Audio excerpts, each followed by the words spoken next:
Hello, everyone. Welcome. Thanks for joining our event. My name is Kambiz Ranavardi. I am the treasurer for ColumbiaDC and a graduate of School of Engineering and Applied Science. We are honored to have Christopher Hamilton from London at this late hour, professor of philosophy at King's College London, to talk about Rapture. And this is the title of his most recent book, published by Columbia University Press. You should have received the link to the book. You can find it on our website. In the email, we also provided a discount code, but we'll resend it again with the recording of this session within 24 hours. So be on the lookout for that. As for a very quick introduction, Professor Hamilton works mainly in philosophy from an interdisciplinary perspective, exploring philosophical problems in the context of literature, autobiography, biography, and film.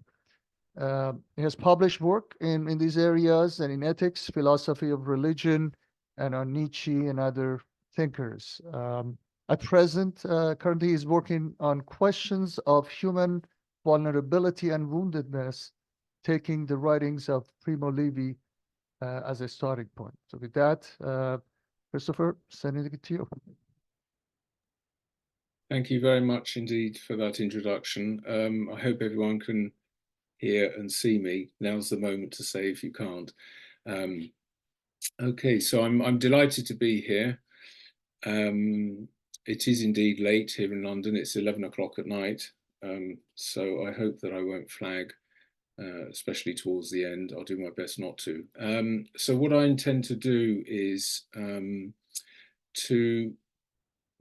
talk a little in general terms about why I wrote the book in the first place, why it was that it was interesting to me to explore this question of rapture, then to talk about the notion of rapture, perhaps let's say in fairly general terms, and then try and pick out a number of examples, because that's one of the things that I do in the book, is to draw on certain examples, which is often a way, in fact, that I do philosophy these days. And I should say to start with that the approach of my book is meant to be, and my talk tonight is meant to be, distinctively secular, in the sense that I'm well aware that there's a whole tradition of rapture in religious contexts. In fact, one of the reasons I first started thinking about the notion of rapture was in that context, because one of the things I teach from time to time is philosophy of religion. But I wanted the book to be such that it didn't presuppose a religious outlook. So in general, I leave that aside and try and approach things from a more secular perspective. One exception to that is that there is a chapter in which I touch on the writings of Simone Weil, the Jewish and then more or less Catholic, she more or less converted to Catholicism, a French thinker who actually died here in this country, England, in 1943. So that's by way of disclaimer, as it were. So in terms of the question of why the work was, why the idea of rapture was interesting to me, one reason was because a few years ago, I think it was in 2016, I actually published a book on the notion of tragedy, in which I explored the idea of the tragic conception of existence or human life as fundamentally tragic. And certainly in the questions, I'd be more than happy to talk about that in more detail if you wanted me to. But in the final chapter of that book, I intended to explore the positive side of life, if you like. What I wanted to show was that one can have the idea that the human condition is tragic, and that might mean certain things, but it doesn't mean that life is terrible or grim or awful. That would be perhaps a common or natural thing to think, but I don't think that it's true. So I was seeking in that final chapter of the book to explore this notion of the positive side of life, if you like. And I didn't feel satisfied with what I wrote in that book. So that came together with a couple of other thoughts. One of them was really a sense, and I think this is linked with a topic that I deal with in some of the work that I do in philosophy, of aging. The idea that as one gets older in life, one's view of life changes, develops in various ways. And one of the things that struck me as I've become older is the way in which one has more of a sense that the problems of human life, the difficulties of human life are fundamentally intractable, that wherever we look, human beings make the same mistakes, carry on being foolish, carry on starting wars, carry on with the same kinds of disputes over and over again. And thinking about that, I again was thinking about the sense of those moments in life when nonetheless one feels that life is absolutely not like that, that there are moments of absolute joy or delight or pleasure, indeed of rapture. So that made me want to think about the topic more from that point of view. And the other was that some reading that I was doing, one of my favorite authors is Virginia Woolf, and there's an essay of hers in which she talks about being and non-being, or moments of being and non-being.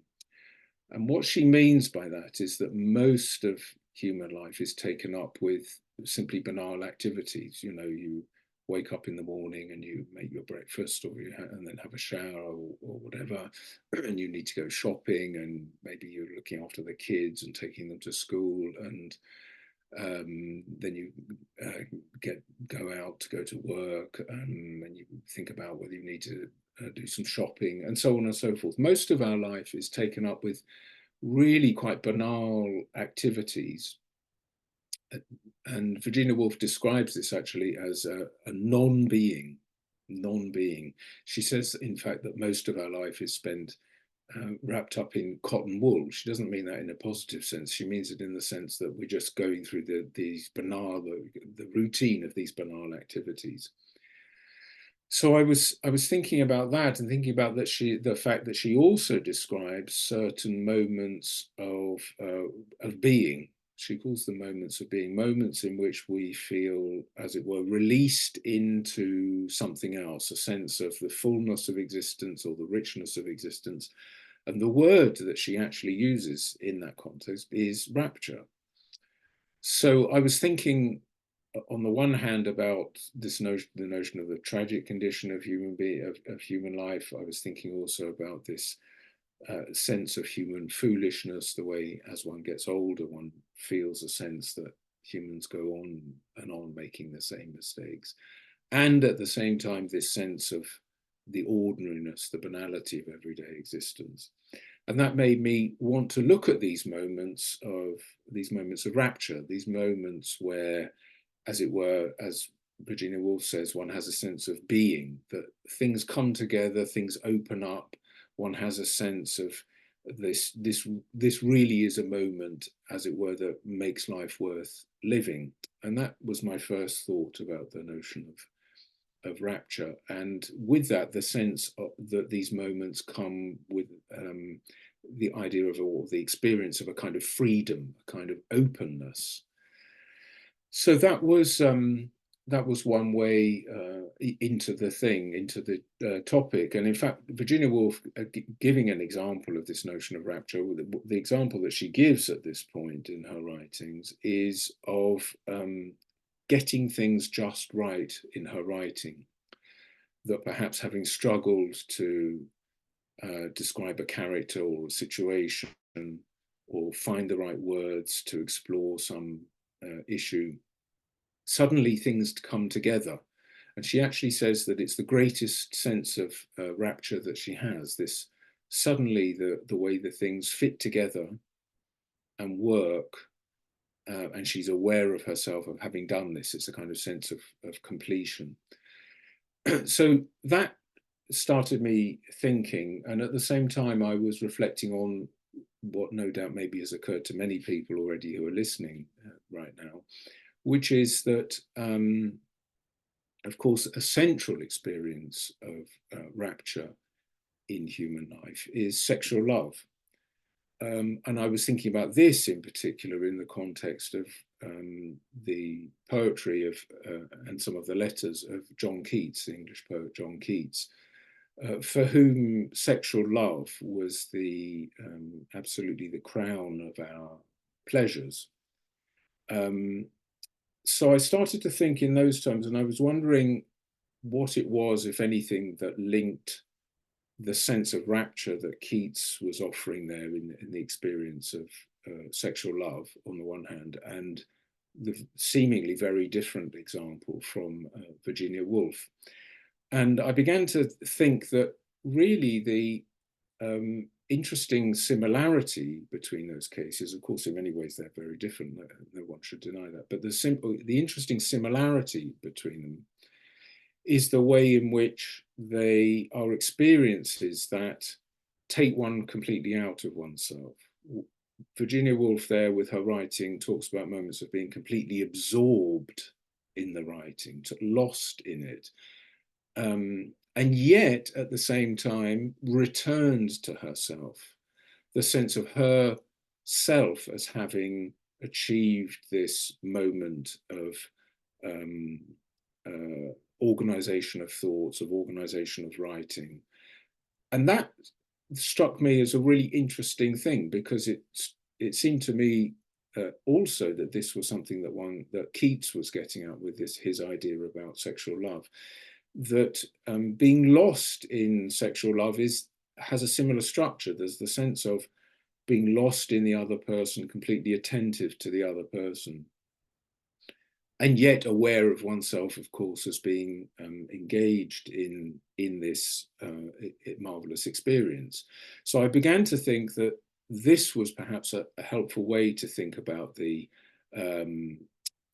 notion of rapture, that it's a kind of loss of self, that there's also a return to self, and that central to that, of course, is the experience of pleasure, of delight, of joy, but also a sense of freedom, a sense of liberation from the triviality of life, from the our normal anxious worries that we carry around with us the whole time. As I say, as Woolf describes it, a moment of being. And in fact, after I had written the book, I then read, I probably should have read it before, but I read a marvelous novel by the English novelist and what he called himself a story or teller of stories, John Berger. He's also an art critic.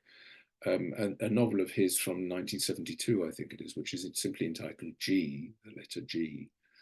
And G, the central character, there is a moment which describes his making love with somebody called Beatrice.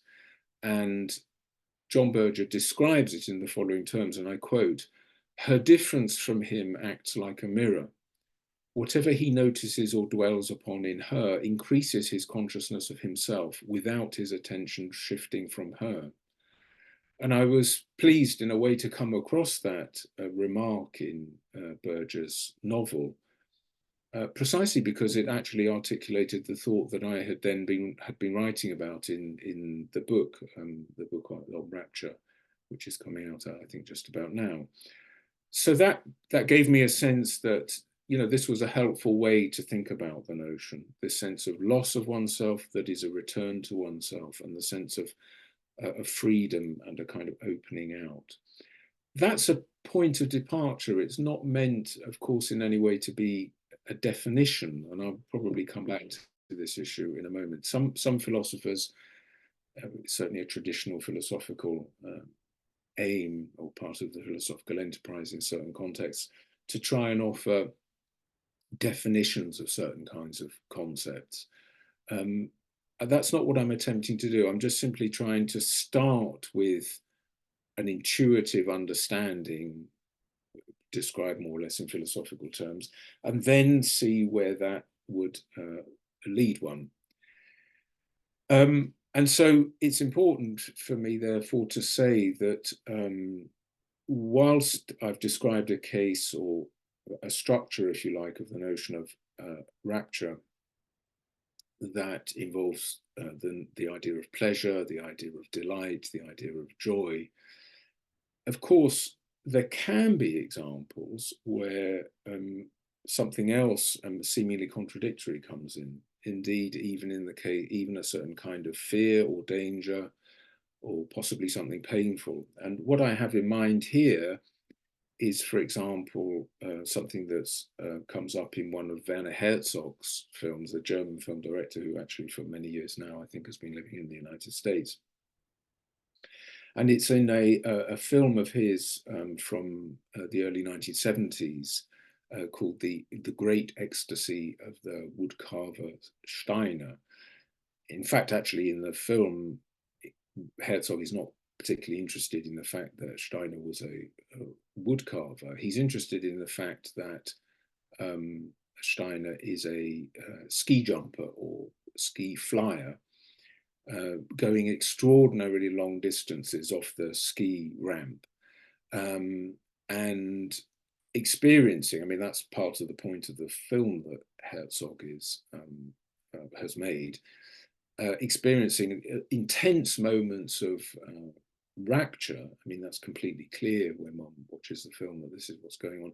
But that central to that for Steiner is also the fear, the danger, the possibility that he might land and be killed or have some terrible accident. And of course, the thrill, the rapturous thrill for him of the ski jumping or the ski flying would simply not be what it is without that dangerous element. So this is an example of where starting from a certain notion of rapture, because of course the ski jumper similarly is acutely aware of his surroundings and acutely aware of himself as in the surroundings. I mean, the smallest error could be literally fatal for the ski jumper.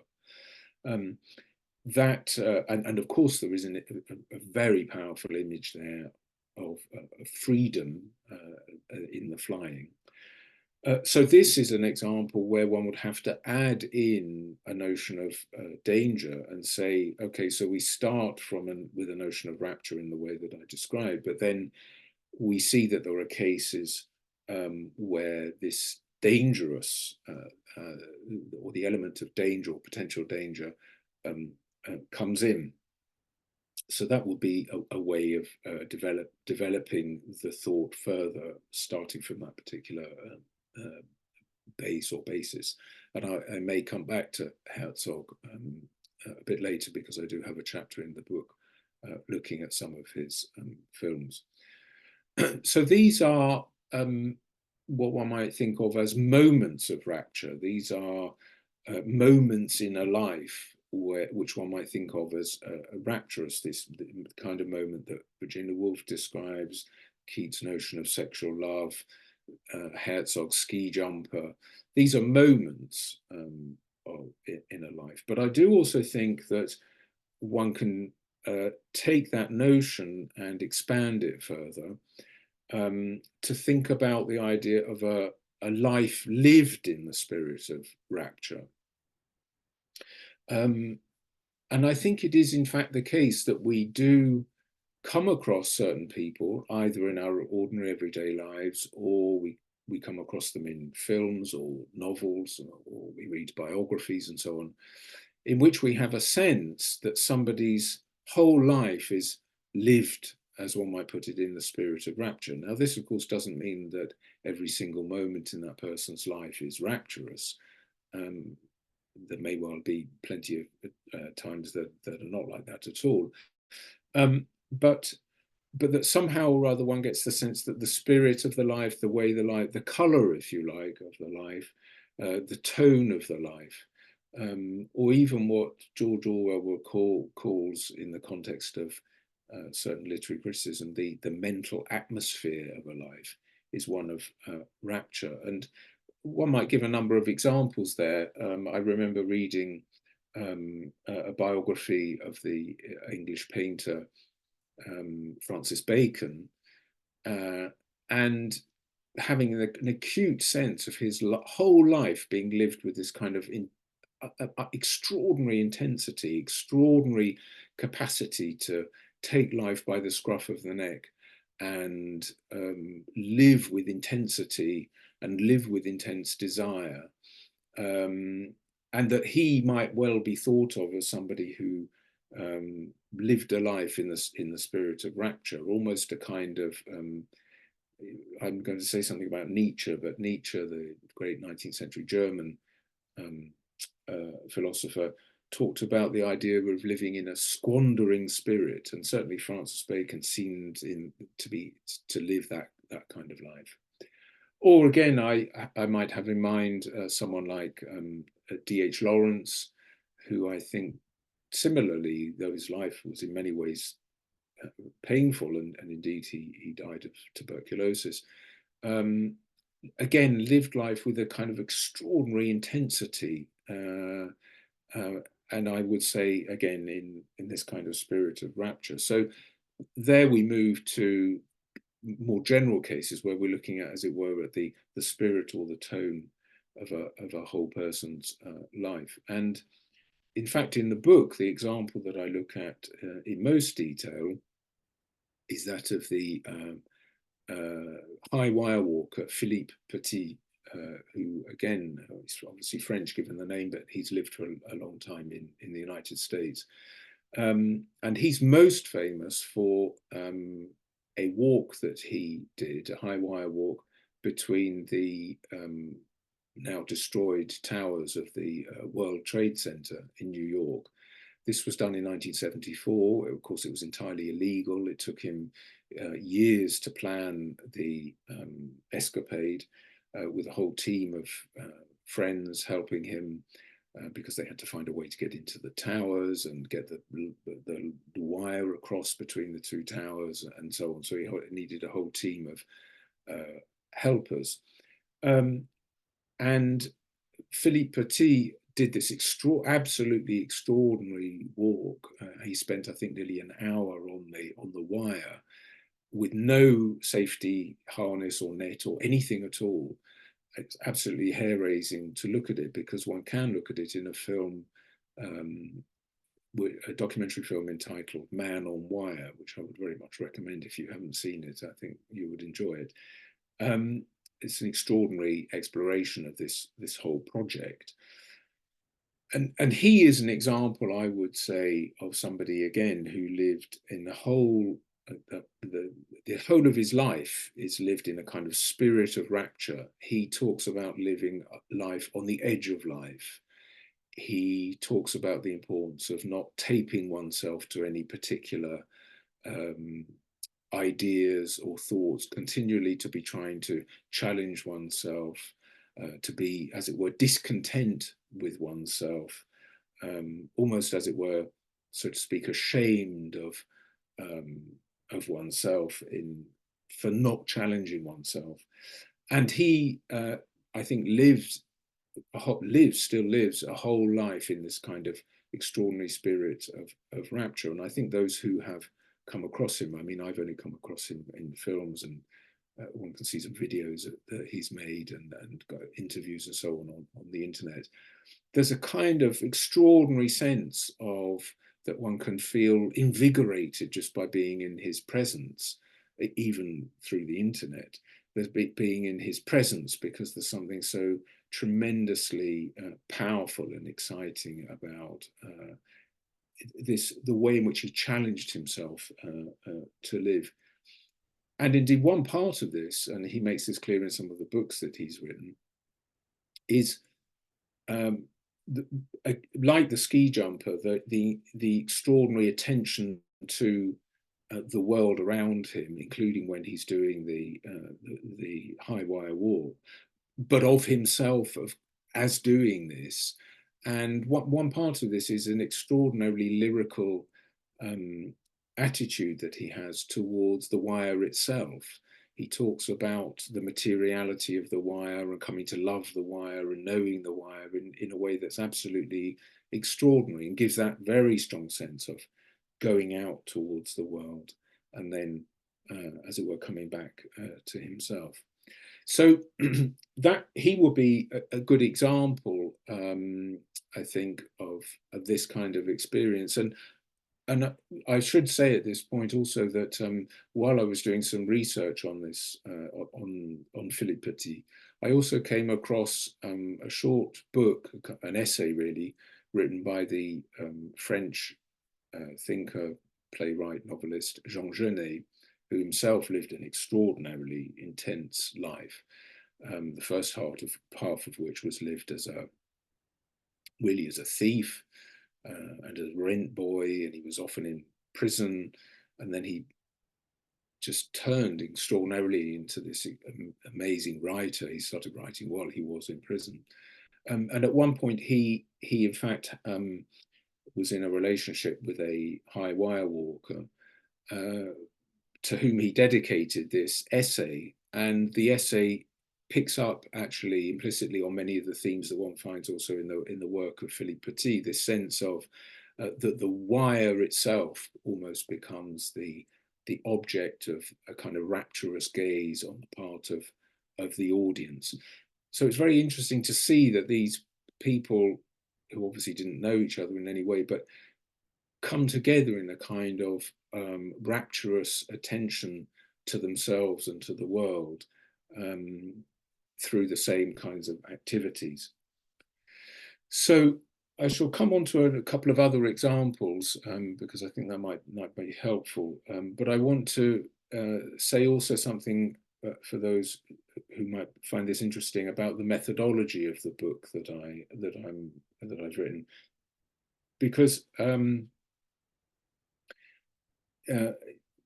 many philosophical works are written, as it were, in the tone of I, the philosopher, have reflected on this material. Here are the arguments to show what the truth is. You reading the book will read through through my arguments, and if you're thinking correctly and I'm thinking correctly, we'll arrive at our conclusion, and that's the end of the discussion. And I've always found that way of doing philosophy very odd, not least because if one looks at the history of philosophy, it's littered simply with disagreement, endless disagreement. I mean, that's all it is interminable disagreement. And it is, of course, true that philosophers now still deal with exactly the same problems, plus or minus, that they were dealing with at the outset of Western philosophy with Plato and Aristotle, and probably even before that in the pre-Socratics. And that's not the kind, so as I say, I find that kind of way of doing philosophy peculiar, because given that there's nothing that could sensibly count as philosophical progress or finding of answers or philosophers coming to agreement on some final truth, surely something else is going on. And one of the things that I think is going on is that really we are in the realm much more of a kind of conversation. And here I would draw on the writings of, or part of the writings of great German and an American thinker, Hannah Arendt, who was somebody who had to flee Europe when the Nazis came to power in Germany. She was in Paris and then spent the rest of her life in New York. And she makes a distinction between discussion and conversation. And discussion is precisely what she thinks of as being typical of philosophical work in general, which is this idea of precisely reasoning correctly, arriving at a conclusion. The conclusion tells you the truth, and now that's the end of the discussion. And she says, she contrasts this with the notion of conversation, where conversation is the idea that there's no particular goal, there's no conclusion to be arrived at. The conversation comes to an end not when one has found the truth, but rather when the thing just runs out of steam or somebody goes off and stops talking. And that conversation is as much about a delight in the person to whom one is speaking, with whom one is speaking, as it is in the material that's being discussed. Now, of course, that distinction between discussion and conversation is sharply drawn in the way I've just said it. In truth, any discussion will have passages of conversation. Any conversation will have moments of discussion, no doubt. But the general distinction, I think, is helpful because it reminds us that there are kinds of ways of doing philosophy which are much more conversational than they are a matter of discussion, a matter of trying to arrive at a conclusion. They rather have the feature of conversation, which is to open things up,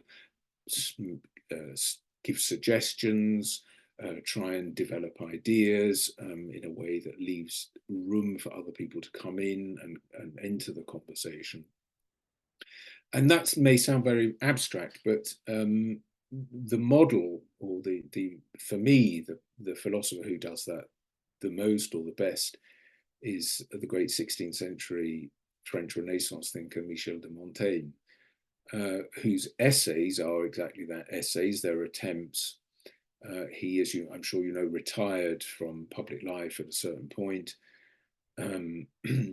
I think around 1572, something like that, retired to his tower. He lived near to Bordeaux. He had, in fact, been mayor of Bordeaux, and devoted his life to exploring himself. He said, that's what I'm trying to explore, what I'm trying to understand in these essays. And so his method, it was less a matter of trying to find the truth in the sense that I've just briefly sketched. And it's much more a question of looking at what's at stake in having a certain idea, why a certain idea matters, why somebody might care about it. And he's willing to bring ideas together in a kind of what might seem a jumble, but which, and he says this of his own writing, but which nonetheless opens things up for people. And it's not surprising that we're still talking about him so many hundreds of years later, because he constantly has things to say about the ordinary everyday experiences of human life, including, I think, rapturous experiences and also minor pleasures. He tells us, for example, that his favorite fruit is melons and he quite likes scratching his ear. And he's telling us this stuff because he's trying to say, find in your life these little things that can make life good for you. So the methodology I adopt in the book, and I'd certainly again be happy to talk about this in questions, is I try to write in a more conversational style, and that's partly why as I said earlier, I'm not trying to provide a definition of rapture so much as just a point of departure to help everyone think a little bit more, perhaps a little bit more productively about the notion of rapture. So I'll mention one or two other examples just to give a general sense of where I try to go with some of these thoughts. So I mentioned very briefly Nietzsche, great 19th century German philosopher. And in the book, I try and draw on a particular moment in his writings and then develop this further. Now, Nietzsche, of course, is most famous for grand declarations, God is dead and we have killed him, or he describes himself as philosophizing with a hammer. There's a kind of, particularly in his late work, there's a sense of extraordinary fireworks and excitement and so on, highly polemical in many ways. But around 1886, he actually wrote a series of second prefaces to work that he had previously published. And one of those things was a book from 1882 or around 1882, that's when he started it anyway, known in English as The Gay Science. Sometimes it used to be translated as the Joyful Wisdom. The German is Die fröhliche Wissenschaft. Nietzsche, in this second preface to The Gay Science, describes a particular moment. It's a particular moment of rapture. And the rapture that he experiences is the extraordinary moment that he had. He was in Italy at the time, of coming out of a period of illness. Nietzsche was dogged by illness, by poor health throughout his life. He had chronic disabling migraines, the kind of thing that would leave him in bed for days, stomach cramps. He had incredibly bad eyesight, verging on blindness at times. He suffered a great deal physically and therefore mentally. But he describes in this second preface a moment of coming out of illness, a moment of recovery. And he describes it in profoundly rapturous terms, that it was a moment of extraordinary release. He describes himself as if he were seeing the world anew, seeing the world again, or seeing it for the first time, describing himself as having an experience of being newborn. And again, you get that sense of a complete opening up to the world, a complete attention to the world that goes along with an attention to himself, because of course he is experiencing this amazing moment of health, and he speculates actually in the second preface that the whole of history of philosophy in a way might be an understand or an interpretation or as a misinterpretation of the body. Whatever the exaggeration of that might be, one can see that this was really an absolutely key moment for him. And I think that one of the things it does is to remind us of these ordinary everyday experiences that we can have, like being ill, and that actually we can turn our attention to them perhaps in ways that we don't always, and see the way in which they can be lead us, obviously when we recover, lead us to these experiences of rapture.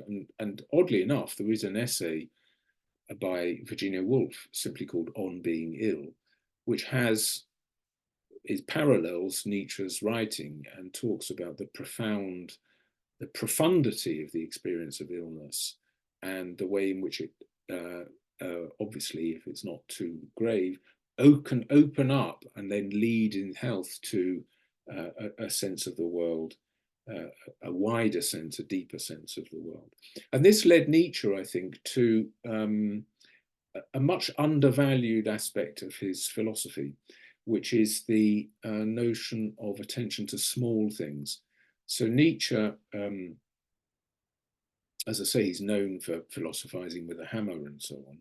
But actually, particularly in the middle period of his work, so around the time that we're talking about, 1882 to 1885, something like that, but also in his strange autobiography, Ecce Homo, he talks a great deal about attention to small things. And he points out that we often find our lives difficult because we're not attentive to the small things each and every day that could make things better for us. And he really does mean things like, I mean, in fact, he explicitly says this, you know, when one wakes up in the morning, one should ask oneself, what can I do today that will make my day better than it would otherwise be? And he means by this literally what you might have for breakfast, whether you might go for a walk, whether you might read something, pleasant, listen to some music. And of course, these are completely ordinary things that we take for granted. And perhaps many people find it easy to be attentive to them. I think, however, that lots of us just lose them. They become part of that cotton wool that Virginia Woolf was talking about. And Nietzsche is reminding us that this stuff is already there in our life. And I think this is an important theme also in the book, because the book is not about, my book on Rapture is not about suggesting that we should go in search of rapture or anything like that. It's rather seeking to remind people of what's there already in our lives, if only we could open our eyes and ears and notice them. And of course, we're all of us very, very bad at this. I can't claim to be particularly good at it myself, though I try. But that just a reminder that this stuff is there in our lives if we can just slow down a bit, pay attention to small things. This is part of what Nietzsche works at a lot in these central in the central period of his writing, and as I say, also in Ecce Homo, which he claims never to have given much thought to big philosophical questions, but to have been more concerned with questions of diet and food and so on. I mean, that's clearly not true, but he's nonetheless, in a kind of grand way, wanting to suggest the same thing about this attention to small things. So before I finish and open things up for some questions, I'll mention just a couple of other examples. So one is the question of that I mentioned earlier, coming from the films of Werner Herzog. Now, because I'm inclined to think that Herzog's films, those who know his films will know that he has a tremendous interest in outsiders, in people who live on the edge of society, in people who are rebellious or outrageous in various kinds of ways. And they're often, some of his films have characters who are these kind of, monumentally titanic sorts of figures. One might think of his film Fitzcarraldo, for example. But an example that I particularly try and develop in the book is from a film of his from I think 2005, called Grizzly Man, which is about a man called Timothy Treadwell. Some of you may have seen this film. And Treadwell spent 13 summers in Alaska living with bears. And he stylized himself as a kind of protector of the bears, friend of the bears, and made his own recordings, video recordings, kind of like home movies, of his experience with the bears. And Herzog incorporates into his documentary, Grizzly Man, he incorporates into the documentary some of this, a fair bit of this material from Treadwell. And the extraordinary thing about Treadwell's experience is precisely that it is deeply, deeply rapturous. I mean, there's no question about it. And including in many absolutely extraordinary scenes when, for example, at a certain point, he comes across one of the bears who has just, as Treadwell puts it, just pooped. And Treadwell does this extraordinary thing, which is he places his hand above the poop and says, this amazing thing was just inside this wonderful bear. And you get this absolutely extraordinary sense of this man who was totally lost in the world of the bears, and yet at the same time weirdly turned back on himself in his attention to himself and this sense of himself as being the protector of the bears. And he came to a very, very bad end. He was eventually, there was actually a shortage of food for the bears at one point, and he was actually attacked and eaten by one of them. And the film traces this through and gives a sense of his rapturous experience as being deeply bound up with the notion of danger, because he touched these bears, he would go very close to them. They, of course, can be extremely dangerous animals. But that was clearly part of his rapturous experience.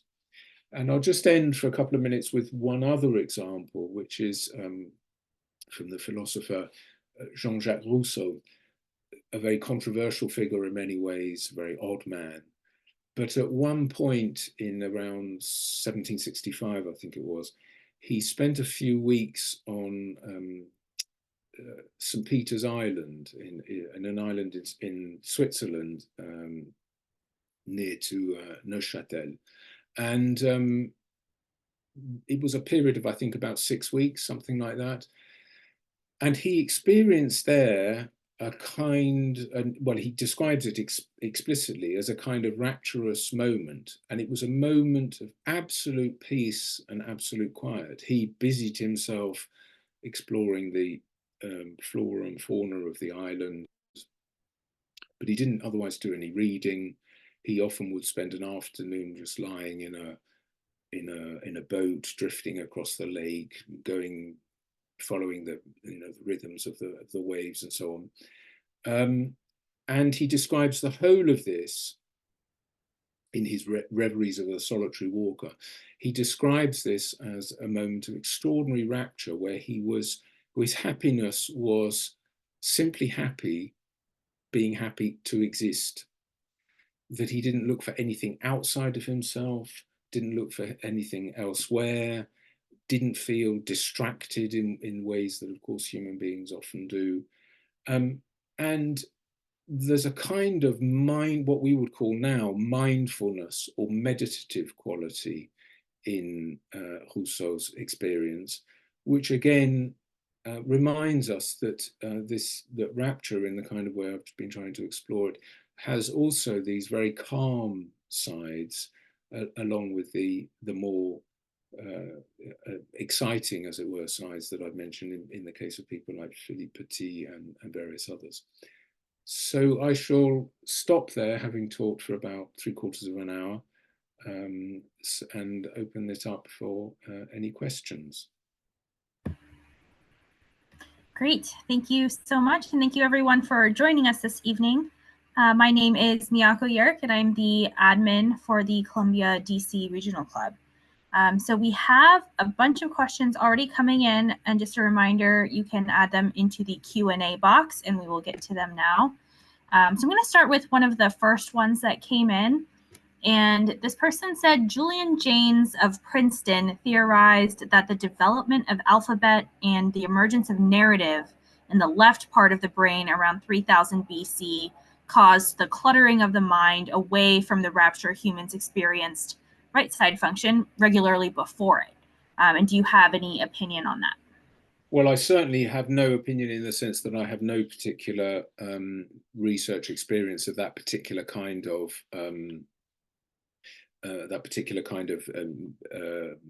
brain research and so on. What I do think, though, and this perhaps will respond more to the question, is, I mean, my view is that human beings are very, very peculiar animals, in the sense that we are extremely good at lots of things. One piece of evidence of which is that this extraordinary technology, which allows me to sit here in London, and the rest of you, well, there may be other people in London listening, I don't know whether the rest of you, or at least some of you, are in the United States. We're very, very good at lots of things, but what we're very, very bad at is having a calm in the mind. Our minds are extraordinarily, well, in fact, the philosopher Blaise Pascal in the 17th century puts it best when he says, you know, all the problems of human beings come from the fact that no one is capable of sitting quietly in a room. What he means by this is that the mind is constantly turning on itself, constantly thinking, analyzing, discussing, trying to understand, asking why.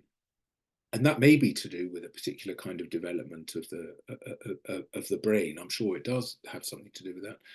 And that we're very, very bad at the quietness and the calm that can open us up to these kinds of rapturous experiences. Now, so if, you know, scientific exploration of the brain shows that there are reasons, you know, to do with the development left side of brain, right side of brain, that's fine by me.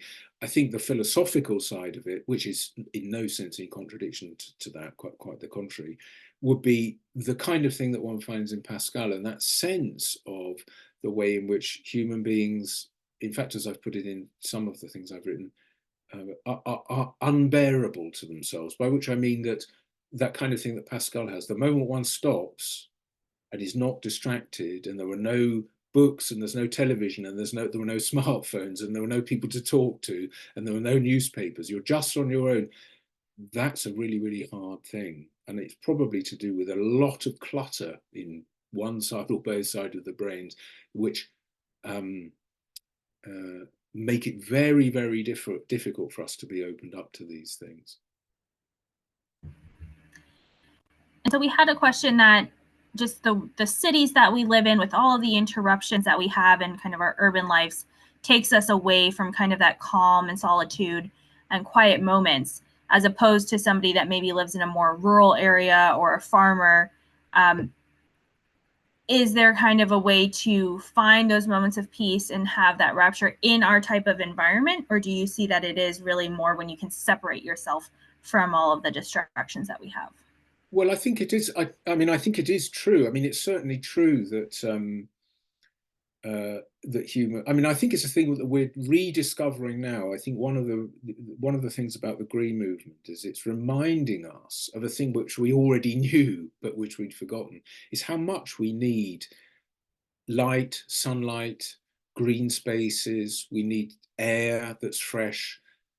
These are all completely obvious things. There's nothing, you know, remotely revolutionary about it. But of course, human beings are very forgetful animals. You know, we are creatures who, you know, as the great 18th century thinker Samuel Johnson said, you know, we nearly always need to be reminded rather than having to learn in the first place.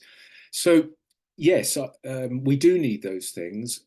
I think we can have them in cities, but I think we need cities to be built in a way that responds to that. I mean, I think one of the things that I feel lucky about here, living here in London, and those who've been to London will know this, is that London is very, very rich with green spaces, with parks and trees and so on. And it's amazing the way when the sun comes out, which certainly isn't always the case in London, people flock to these places and they show that they need them. So I think there are those things that can be found. But of course, some cities, you know, it's very, very hard to find those moments of space, and that sense of something green, that sense of something calm. And I really hope that part of the Green Movement will be that we don't just look at the so-called natural environment, but we look at the human-built environment as well, and the way in which we can make much better choices about how it is possible to you know, to live in that, with that contact. And if I may just say this, somebody comes to mind. His name is Henry Marsh, and he was actually a brain surgeon who worked here in one of the London hospitals. And he had an extraordinary career. He's retired now, a very, very noble and inspiring man for his work. But when he was asked, you know, and he saved many people's lives, through surgery. But when he was asked what his greatest achievement was, he said that it was that he had pushed, in the hospital where he worked, he'd pushed for establishing a garden on one of the terraces, on one of the roofs of one of the buildings of the hospital, because he said he realized how important that was for people's well-being, for patients' well-being, to be able to go out. And I think that's a really good example. It's amazing that this man, who was such an extraordinary talent at what he did, you know, nonetheless pointed to that as the thing. So yeah, in that sense, we need more of those kinds of gardens, I think. And that seems very different from some of the examples you gave that were where people found rapture more around fear. So can you talk a little bit kind of about those two differences? And then there was also a question about when people are in rapture, are they capable of doing both good and evil? Does rapture have an absolute moral compass built in? Okay, so yes, so I mean that's why I wanted to give the example of Rousseau, because that's exactly an example of this kind of calm, meditative, mindful interaction with the material world, which is with the natural world, with plants and with trees and water and so on. Yeah, it's very different in many ways from the side of rapture that has the you know, the excitement and the possible danger. As I say, I think the thing that holds them together, or at least that was my suggestion, is this sense of being lost to the self but being returned to oneself. They are, as it were, you know, the philosopher Wittgenstein talks about concepts which have family resemblances, you know. So his example is, why is it that we call so many different kinds of things games? You know, there's football and tennis and card games and chess, and, you know, in many ways very, very different. Why do we call them all games? And his suggestion is that they bear family resemblances to each other, just as we see the members of a family, you know, two of them share the same kind of eyes or the same hair color or the same sense of humor, and there's a kind of overlapping and crisscrossing element here. So I would say the same about these notions of rapture. There can be it's overlapping similarities. So yeah, I think the mindfulness thing is very, very important. And for me personally, also once a year, I tend to go away and do a week's meditation retreat, which I started doing a few years ago. And that's one of the things, the experience of that and stopping all mobile phones and the whole thing was one of the things that really was important in developing for me this notion of rapture. The other question about a moral compass, that's an extremely good question, because one of the things that I try to explore briefly in the book, and which would certainly merit further exploration, is why it is that philosophers have in general been rather indifferent to the notion of rapture, why they haven't explored it. And I think that actually it's largely to do with the fact that rapture maybe overlaps in part with the kinds of moral distinctions we want to make. I mean, the example from Rousseau of meditation and mindfulness, I mean, all of that is, morally,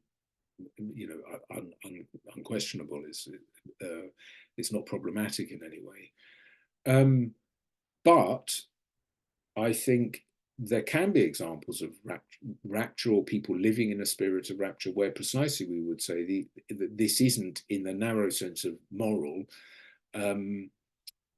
something that we would morally approve or we'd always think of as good. I think there can be cases where the notion of rapture, or somebody is in a state of rapture or lives a life or in part of a life in the spirit of rapture, in the way that I put it, and we wouldn't straightforwardly see that as good. We could even perhaps think of it as evil, or at any rate suspect or dangerous in some ways.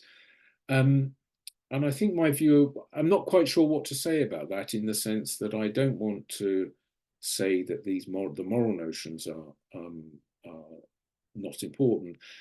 But you could look at it in two ways. You could also think that these rapturous kinds of states also have a moral dimension. And I'm reminded of something, of a discussion between D.H. Lawrence and Bertrand Russell, when they agreed actually to give a series of lectures together. I think this was about 1912, something like that. And Russell was going to talk about morality. And when he gave his lectures to Lawrence to look at them, Lawrence got very angry, because he said that Russell used the word morality, but what he really meant was well-behaved. And I think we often have the sense that to be morally good is to be well-behaved. And Lawrence was making the point, no, that actually morality has a wider sense, and that staking your all on living in a certain kind of way, the kind of way he did, might be from one narrow moral point of view suspect, but from another moral point of view, or from a point of view of morality in a broader sense, not so.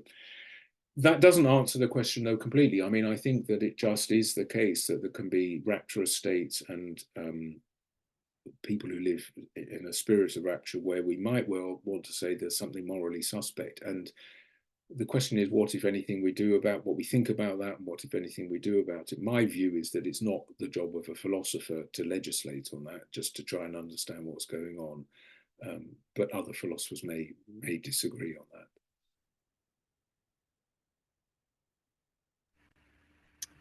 So we've had a few questions on how rapture relates to different religions. So I'll kind of organize them that way. The first one we got from Anne is, how close is the Christian value and practice of gratitude to your idea of rapture? Oh, that's a really, really nice question. Well, one thing I would say is, as I said at the beginning, I deliberately took a non-religious approach, which doesn't mean anti-religious. I mean, I personally think that religions are extraordinary, even if one isn't a believer, are extraordinary repositories of depth.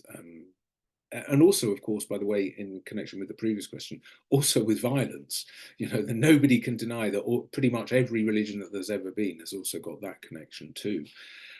But I think the notion of gratitude is extremely important. And because a deep idea within Christianity is the idea of precisely of being grateful for life, being thankful for life, that life is a gift. And I think this is a thing, this is a really good example of something that we're gradually losing in the contemporary world. You know, if Nietzsche is right and God is dead, and I know the situation in the United States is very different in many ways from Europe, which is much more secular in many ways. But I do think that with the sense of the decline of religion and increasing secularization, there is a sense that we can lose some of these notions, such as the notion of gratitude for life, that life is a great gift. We can lose these very, very easily. And I do think that at least some of the examples of rapture that I've given are moving in that direction, perhaps particularly the example from Jean-Jacques Rousseau, that sense of being opened up to life, finding life, you know, extraordinary. And I'm reminded here of, again, of Virginia Woolf. Virginia Woolf in an autobiographical sketch talks about her memories of being taken as a child from London with her parents and the rest of the family to their home that they had in St Ives, which is in Cornwall in the west of England. And that she remembers waking up in the morning and she would hear through the open window the sea, the waves on the beach, and she would hear the birds singing. And she said she wrote that she had such an incredible sense of that it's a miracle that I'm here at all, that this is just so wonderful that it's beyond, as it were, human experience. And I think that's a really, really good example, both of rapture and of gratitude, really the same thing coming together. So I do think the notion of gratitude is important from that point of view, yes. And then the second question here on different religions is from Mary. And she says, Buddhist practice seems related to one of your descriptions of rapture. And the neuroscientist monk Mathieu Ricard has examined this and describes much the same experience. So if you can talk a little bit, if you have any thoughts on the Buddhist practice and similarities to rapture. Yes, well, actually, as I say, I go once a year just for a week to a meditation center, again, actually in the west of England, not quite so far as St Ives, where Virginia Woolf went as a child. And part of that is in complete silence. Part of it is also meditative gardening. And the general outlook is Buddhist. I mean, that's the approach. The approach is being attentive to the things around us, you know, as we did work in the garden, planting and so on, and being attentive, of course, in the meditative practice to the breath or the body, to the sounds, the ambient sounds that we normally just filter out and don't notice. And I do think that that was one of the things, again, that started me on thinking about this notion of rapture, because I also had an experience, had the sense that on occasion, I mean, as anyone who's tried it knows, meditation is difficult. The mind jumps all over the place. But I have had experiences, some experiences when meditating, almost of a kind of, complete release. And it feels deeply rapturous at those moments. And so I do think that it's a really valuable thing that in Western culture now we're paying more attention to Buddhist notions of mindfulness, attentiveness, and all of those things that I mentioned in the context of Nietzsche, the idea of small things, slowing down. And I do think that enriches our thoughts. And I would add that I mentioned that I have a chapter in the book on the French thinker Simone Weil, who was Jewish and then almost converted to Catholicism. But one of the things that happened to her, which is extraordinarily refreshing, is that when she became very interested in Christianity, she actually had a couple of religious experiences in around 1936, I think it was. She immediately started looking at other religious traditions, including Buddhism, to see ways in which they were parallel to Christianity. So she had a really, really interesting vision of Christianity as being attentive in the kind of way that Buddhist practices are. And she certainly thought of prayer as the same kind of thing as, in its best form, as meditation, that sense of opening up to what is out there, to reality, as she would put it, truth with a capital T. So yeah, I think that's a really, really important connection to be made there. So we have another question here from Teresa, and I apologize, I might say these words incorrectly, but she says, did you explore Plotinus, and Neoplatonism and the concept of ascent and return, either as it leads into Ficino in the Renaissance or the Islamic mystics of the 11th and 12th century? The answer, I'm afraid, is no. Sorry, Teresa. No, that's fine. And I actually suspected that somebody might ask that question, and all I can say is it's an omission in the book. But I actually have friends, or a friend who teaches at the University of Cambridge who works on these kinds of things, and he too has suggested to me that. So I'm afraid that would have to be in another and later book. But it's definitely something that's worth looking at, that Neoplatonic thought, absolutely. And of course, I mean, just to cheat a little and talk perhaps more about earlier, namely Plato. I mean, there is no doubt that Plato, although he essentially invented philosophy as we now understand it, and in many ways was officially wholly aligned with the idea of the life of reason, nonetheless, his work is full of moments of intense rapture, including, the famous parable of the cave in the Republic, that sense of leaving the ordinary everyday life and seeing the truth, seeing the sun, and then coming back and so on to the ordinary mundane world. All of that would pay rewarding study. So yeah, that's an omission. I apologize for it.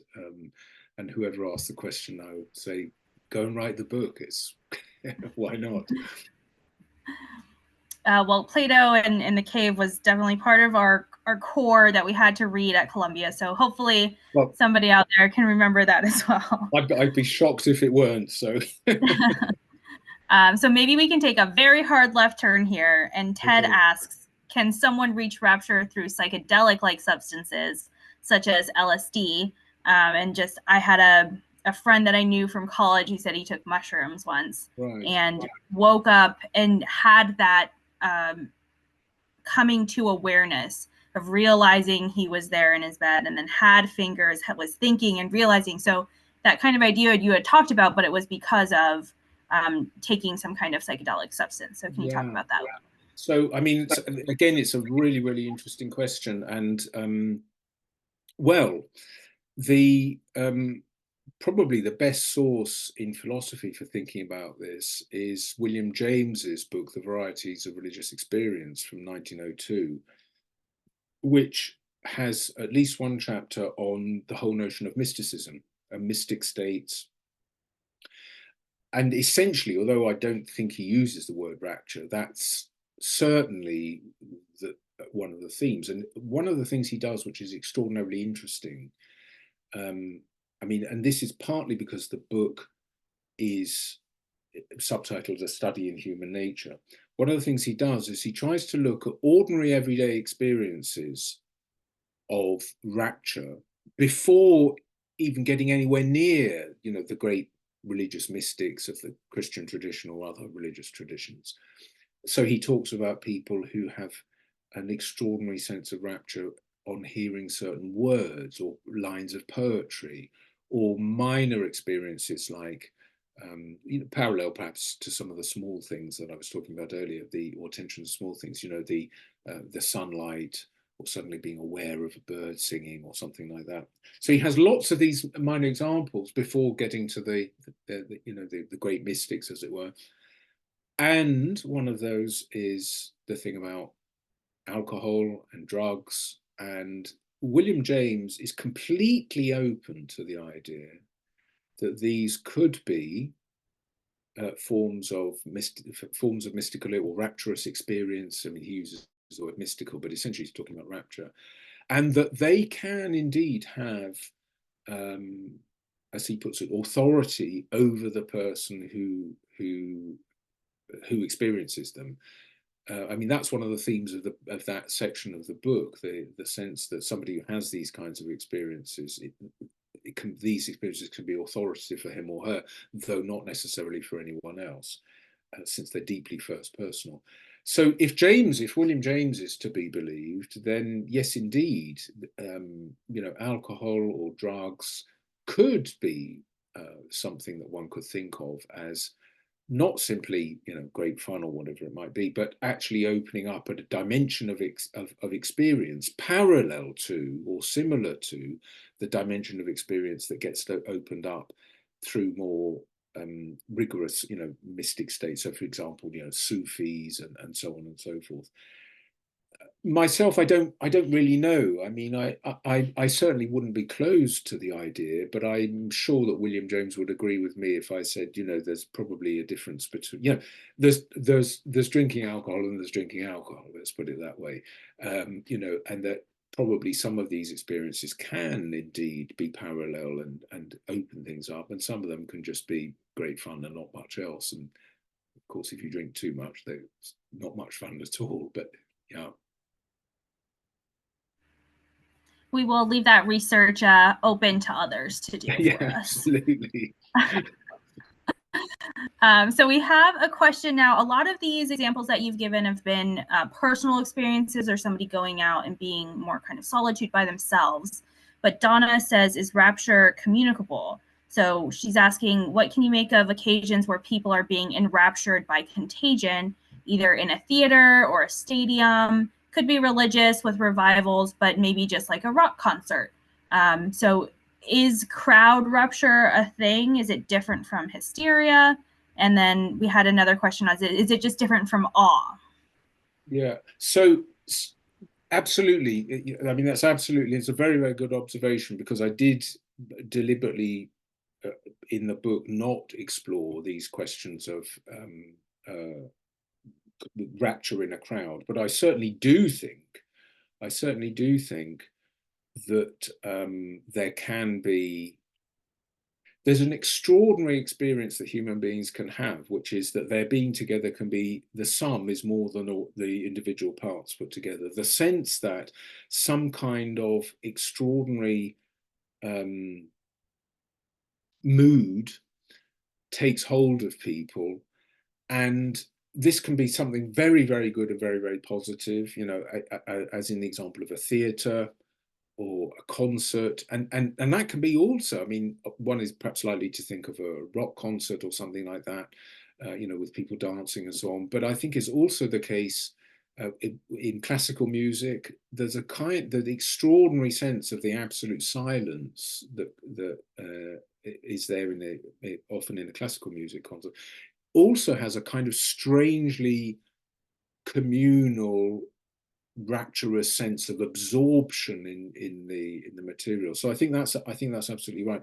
I think it actually also goes back to this really interesting question from earlier about the relationship between good and evil and morality and rapture, because of course one of the things about those collective states is that they can lead people to lose themselves and to lose a sense of what they're doing. And probably the best example to look at, this very famous, or I should say infamous example, is Leni Riefenstahl's 1934 film Triumph of the Will, about the Nazi Nuremberg rally, which is just incredible. I mean, it's a brilliant film, but it's incredible for the images of Hitler flying in an aeroplane and landing in Nuremberg, and the crowds who are there waiting for him and then lining the streets as he's driven through the city. There's this sense that everyone is caught up in this, and of course, what we now know is the horror of being caught up in that, because of course it led people to do extraordinarily terrible things, including, if it might only have been passive, just accepting the situation. And so I think that's really, really important aspect. And the book that I would, so I think there's a dangerous aspect to it, as well as no doubt a positive aspect in some of the other examples. And the book that I read it a long time ago, so I'd need to refresh my memory, but it's by Elias Canetti.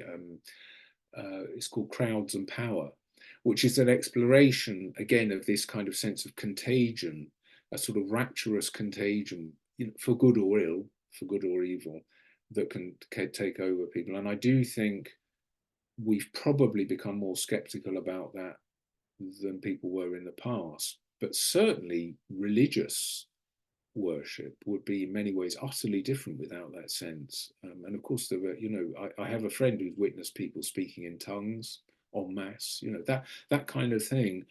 It's quite extraordinary, and again will merit much more for and deeper exploration than I, as I say, I haven't explored that in the book. We had a couple of questions about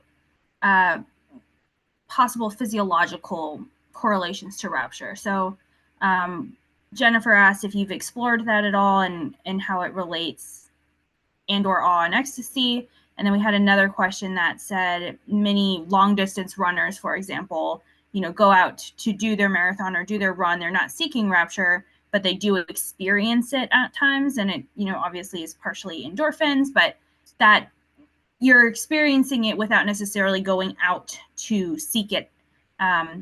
Is there any kind of physiological background to some of those? Well, as I say, I mean, certainly what I'm trying to do in the book is simply to, I'm certainly not recommending that people go out and seek rapture. You know, as I said earlier, it's just about reminding us what's already there. But the issue of running is something I've thought about quite a lot because I do it myself. I've been running regularly for many, many years. And I think it's absolutely true that there are experiences in running, and I'm sure this is true in other sports as well, where there is a very peculiar sense that you can have occasionally of almost being detached from your body as you're running. It's almost as if your body is doing the running and you're just kind of guiding it, you know, to go this way or that way across the road or across the park or whatever it might be. And I think that can be a deeply rapturous experience. And I've experienced it occasionally. I'm certainly not as much as I would like to. Sometimes running is just, you know, hard work. But that is connected, I think, with another aspect of the whole thing that I haven't really talked about. And the question invites one to say something about it. Is the question, perhaps for me, less of physiology, or maybe that too, but of the body. The experience of the body in rapturous experiences, and a distinction that I've tried to work with in a couple of things I've written is the distinction between having a body and being a body. And the difference is that for most of the time, I imagine that most of us think of ourselves, if we think of ourselves in these ways, as having a body. You know, my body is just a thing that, you know, I just use it to do what I want to do during the day, you know, be it going to get the train or going shopping or whatever it might be. And then when it breaks down, i.e. when one is ill, we then treat it as a thing I have. So I've got this problem with my body, you know, whatever it might be, a hurt arm, I go to the doctor or I do whatever it is, and then it gets better, and then I just carry on. So I think that we do have that sense quite strongly of the body as something we have, but there are moments where we experience it as something that one is. There's not me standing over against the body or thinking of it as something I have. It's rather that I just am this. And the example of running, I think, is, or, you know, sport and so on.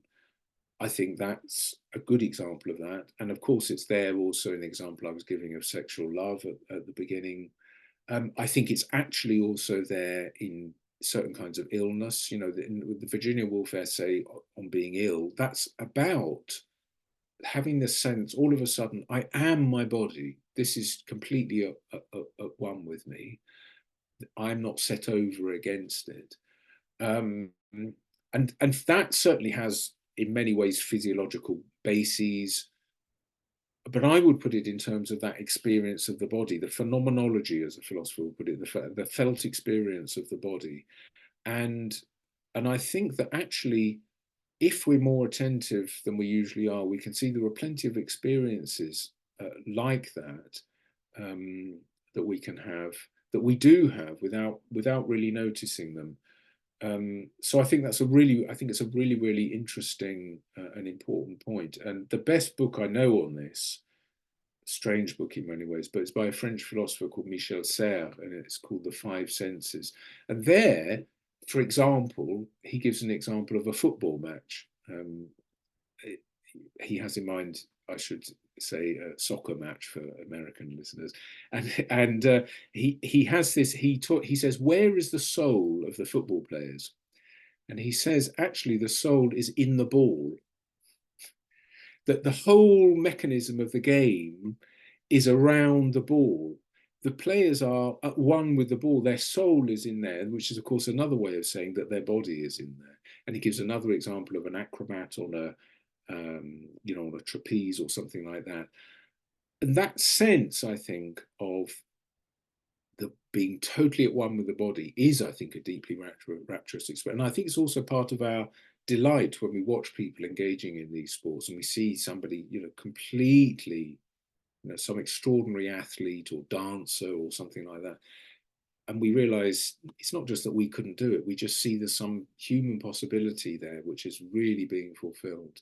So yes, I think that the whole issue of corporeality, the body, is extremely important in these kinds, in at least some of these experiences.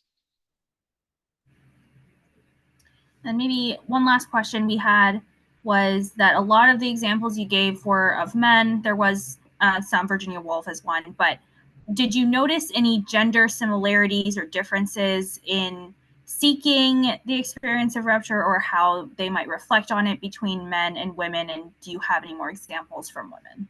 Well, the main example I have in the book from of women is from Simone Weil, and I explore her whole life in the context of this notion of rapture, because she, as I said, when she more or less converted to Catholicism, it's clear that her life took on a sort of tone of rapturous asceticism, actually,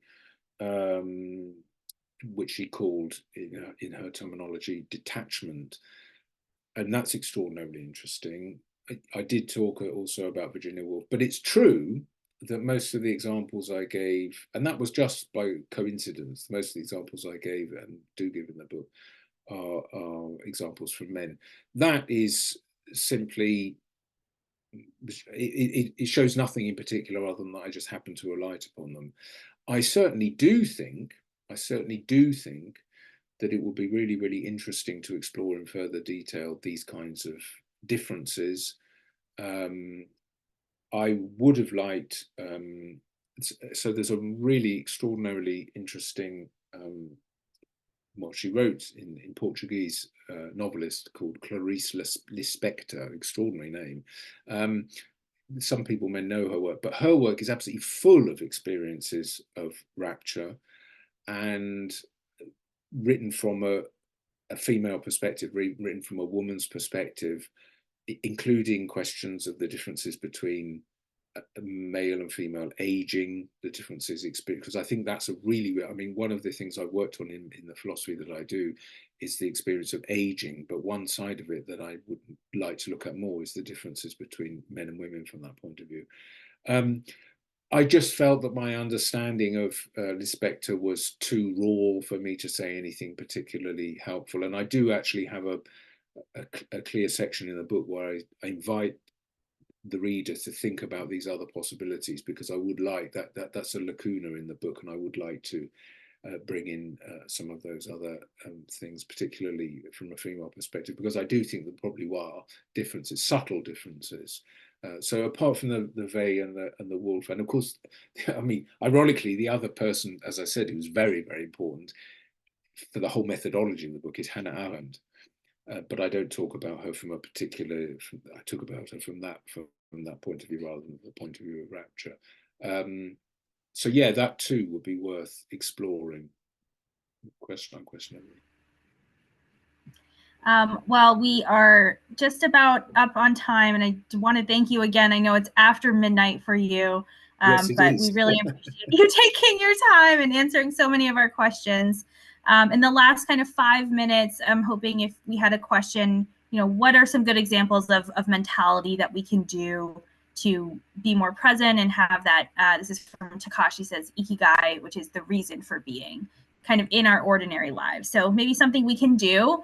And then if you've mentioned a lot of different books and authors, but if there's things to do for further reading, where can some of our listeners go to? And then if you have any closing thoughts.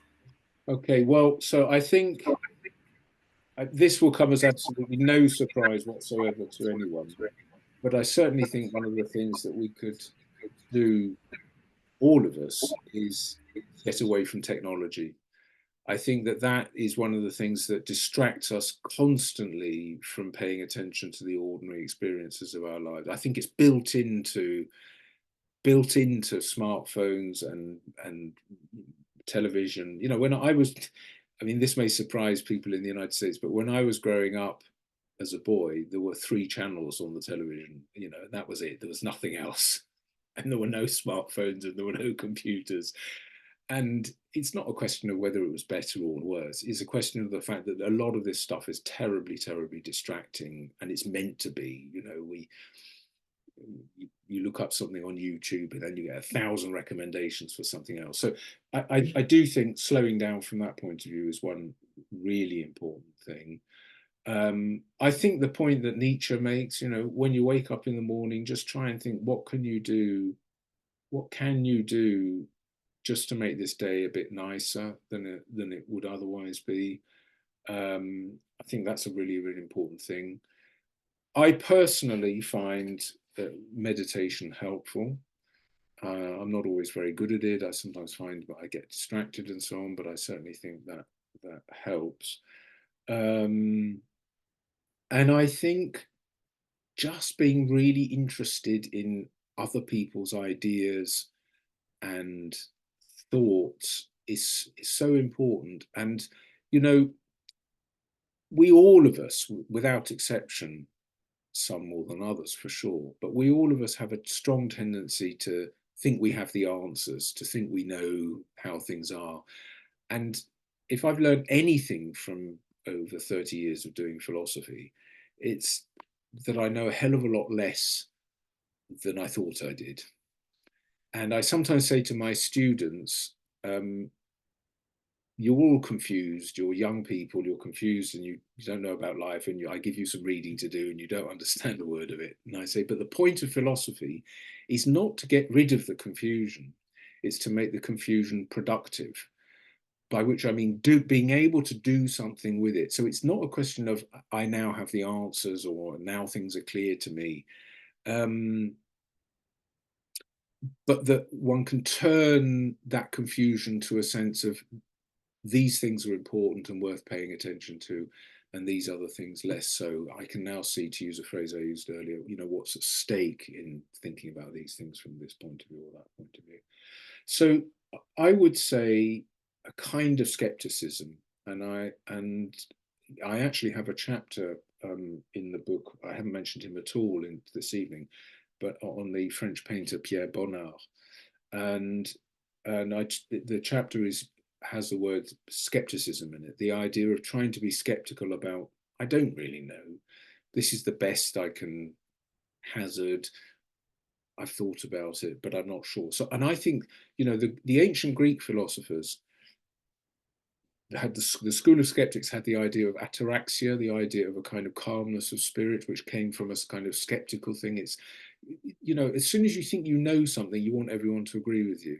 When you start saying, I'm not sure, that opens things up. Now, it's very, very difficult for people to do that. But I do think that is one of the ways through to being open to the small things of life, the everyday things of life.